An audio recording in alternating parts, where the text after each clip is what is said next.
Good afternoon. I'm here to talk to you about ethos within British boarding schools.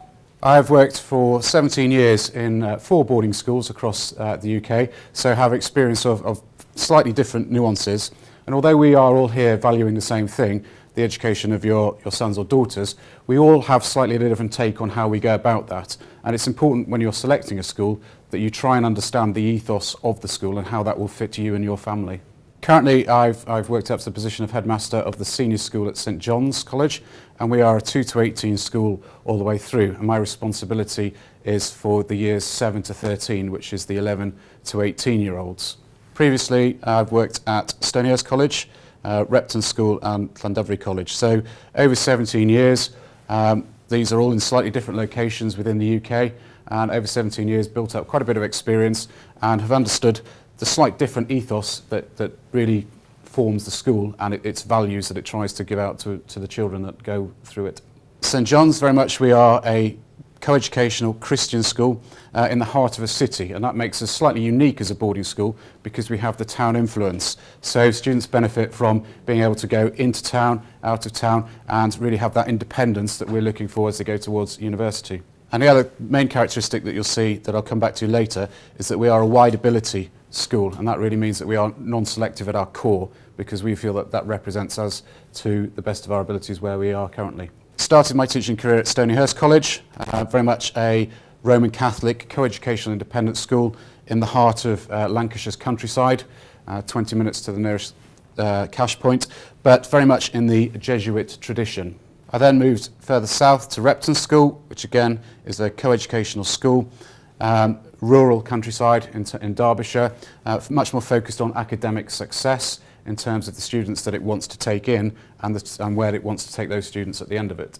Then moved to Wales for 6 years, working in a boarding school in the heart of Wales, very much based around the ethos of the Welsh culture there, so Welsh language spoken in various parts of the town, which again is very difficult for you to consider, very much based around the rugby and the heritage of rugby that sort of is around Wales, so first 15 match days were huge occasions, and that's a consideration if you're trying to send a daughter to a school.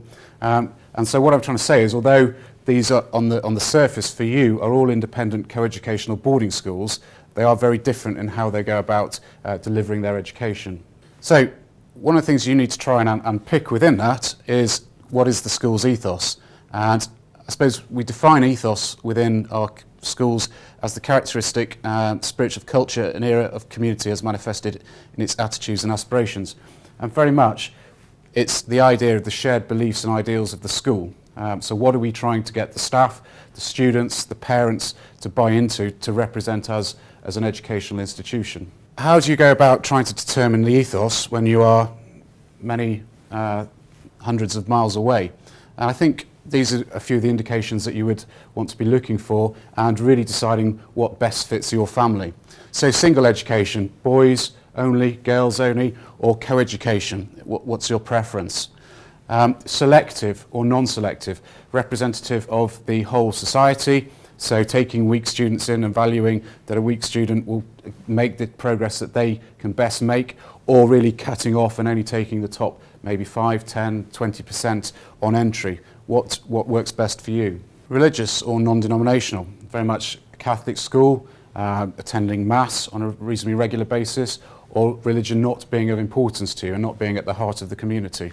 Heritage and foundation of the school, so schools where father, grandfather, great-grandfather went through and crests are on the wall and plaques are up there, buying into the uniform, often a very big sign of a school and how it's trying to present itself. A specialist school, are you looking for a specialist sports school, specialist music school, dealing with highly talented individuals in those particular fields, either within the school themselves, so a school that has an excellent sports department or an excellent music department, or a school that is solely focused on music and sport as elite subjects. And location, again, what works best for your son or daughter? Is it within a town, so to have the benefits of the town, or when you're investing in them, would you like to send them to the country so there are no distractions for them other than to sit and work and get on with some studies? What, again, is working best for you and your family? And I think the other important thing with the location is how important is it to you to move around within the UK? As any country, we have certain issues with our transport links, and parts of the country have certain nuances, the north, the south, Wales, Scotland, so quite a lot for you to consider. Now, schools' ethos will be determined by a combination of all those factors. Some will be slightly more prominent in certain areas, and some will be less prominent, but the ethos will come through as a combination of all of those. And as schools, we use certain terminology to describe our ethos. So these are the sort of words you would be looking for as you go around today, or as you flick through websites or prospectuses. So at St John's, we consider ourselves Lasallian because that's part of our foundation. The De La Salle brothers helped form us. We're wide ability, non-selective, and we very much believe in our caring, supportive community. At Stonyhurst, it was again a non-selective school, but in the Jesuit tradition, and again valued the family community. Repton was very much focused around the academic excellence, but also took in of a certain bench level. So it was much more non-selective on intake. You had to make the grade to be able to get in there, but also promoting and driving that forward, so slightly more selective. And at Llandovery, it was very much around Welsh heritage, was a very much prominent part, days of celebrating Welsh heritage, and sporting excellence. And I'd say particularly the rugby sort of really shone through there as a sort of area of sporting excellence. So the ethos is at the heart of the school, and it will be set down by the governors and the senior teachers, and it will underpin many of the aspects of the school. So the ethos of the school will underpin its discipline. So as a Lasallian school, Jean-Baptiste de La Salle, who was the sort of founding member, is very much about positive rewards and not really using sanctions. So that underpins our discipline, part of our foundation. It underpins how we give support and guidance and how we set up our house system. So house systems can be based around the boarding houses, or quite often you will hear of house competitions along vertical houses, so integration of boarding and day students. Are the day students aligned to a boarding house, and really how much does that affect you, because your children are obviously going to be full-time boarders in terms of moving into their houses and things like that. Fixtures, are they all for the boys, all for the rugby team, or all for the girls, or for the girls hockey team? Is it parity? Do people value the really tradition of co-education? Are there the same number of fixtures representing the school at both levels? The school day, the start and end, how are the students going to be around? At certain schools I worked at, the second school, the school day finished at 9 o'clock at night. So there's very little opportunity to be a day student unless you lived very locally because you weren't going home. Other boarding schools may finish early, and therefore it's really the boarders that are left. So, trying to unpick how that's going to affect you and living at the school. The type of worship or assembly and how important it is for you to go there within the school. So regular worship and assembly, is that something you want to buy into or not? And how is that particular to you? Traditions, rituals, days of celebration. Which days do certain schools celebrate? How important is their foundation day to them? And celebrating achievement. What's on the website? What's in the prospectus? What is it they're particularly trying to celebrate that you will embrace? Are they particularly musical, with your son or daughter being very musical, very sporty, academic excellence? What is it that they're trying to sort of celebrate as they move through the school? So within our area in Portsmouth, we have a very competitive area. So this scale is about a mile wide, and there's 4 independent schools here. So a grammar school, a girls' school, a school that supports special educational needs, and as we're actually the only boarding school here. So if you take the grammar school, which is up the road, it's highly selective on entry, so students have to achieve a very high mark on entry, and highly pressured environment to achieve the grades that it gets at the end of it. And consequently, when you look at league tables, does very well. But your child is under a lot of pressure, and is that something that's going to help your child succeed, or is that something that's going to sort of hinder their progress? Just down the road from us we have a girls' school, again highly selective on entry, single sex. We actually share some sixth form classes with them, we work very closely with them and share some performances, but again, a high pressured environment, girls only, and is that something that will allow your daughter to thrive or not? And Mayville School down the road, very small school, classes of 10 to 12, really supporting those who have learning difficulties, and very focused on the community around the child. And we sit there in the middle as the only boarding school in Portsmouth, trying to achieve, in a caring community way, academic excellence. So trying to promote those sending those to the top universities, but also valuing those who perhaps are going to institutes that are right for that child, but not necessarily high academic institutes. Now the difficulty for you is, obviously you're trying to purchase this or look at this from a very long way away.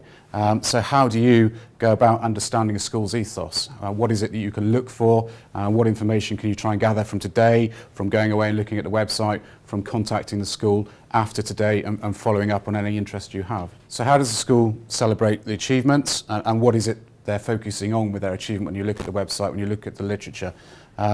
We're very keen at our participation's very high, so students get to represent the school very regularly on the sporting field, on the drama, on the stage, at music, and that's where we pride ourselves in terms of building that confidence. Others would be solely focused on one particular aspect. The school day, how is it structured? How is that going to affect your son or daughter? Are they going to be left in a boarding house while the vast majority of the school community have gone home at the end of the day? Are the students, the day students, encouraged to stay on to be part of the sort of boarding house environment, the longer extended day? What's the promotional material saying? What is the things, the leaflets you're picking up today? What are they showing? What are they delivering? What is the focus? What is the theme running through them? That would very much give you a feel for the ethos. And after today, you may want to Skype the headmaster or headmistress, have a conversation with her, ask the questions that perhaps you didn't think of today when you go home.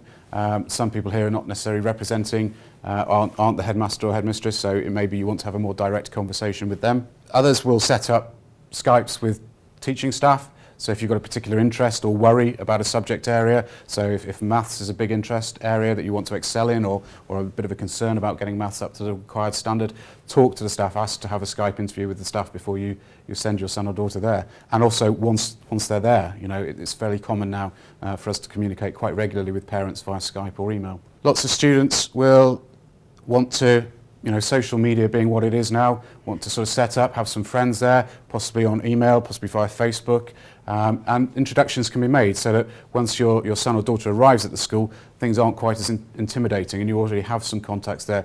You've already asked some of the questions, you know, some of the sort of more pertinent things like what do you need to bring beyond the school uniform? What does the boarding house require you to have? How easy is it to get hold of toiletries, to set up a bank account? Those are sort of questions that you can ask via, as I say, email, Facebook, Instagram, whatever it is. I'm not that up to date with social media, but whatever it is that the youngsters are using at this particular time. And finally, if you're lucky enough, if you get the opportunity, you can always visit, and lots of schools will set up a week where you can go around and feel them.